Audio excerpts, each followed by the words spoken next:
As Pope Francis finished his final major public event in Cuba, he offered a farewell blessing to the people. Les pido que recen por mí. Ella la conoce.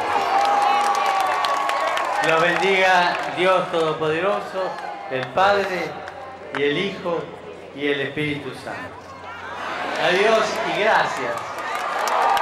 The Pope arrived at the airport and walked past palm trees as he entered. Vatican City and Cuban flags flew with each other as Pope Francis entered the final moments of his trip. He stood alongside Cuban President Raul Castro, who wore a traditional guayabera shirt during the farewell ceremony. The two smiled and shook hands as they took turns greeting dignitaries from both Cuba and the Vatican.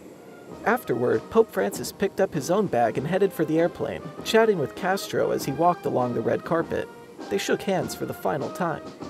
The Pope waved to an energetic crowd before making his way up the stairs to the papal plane. He waved to the crowd and entered the Alitalia charter. He shook hands with his pilots and disappeared from sight, and thus ended the Pope's 3-day trip to Cuba. He then began a 3.5-hour trip to Washington, D.C.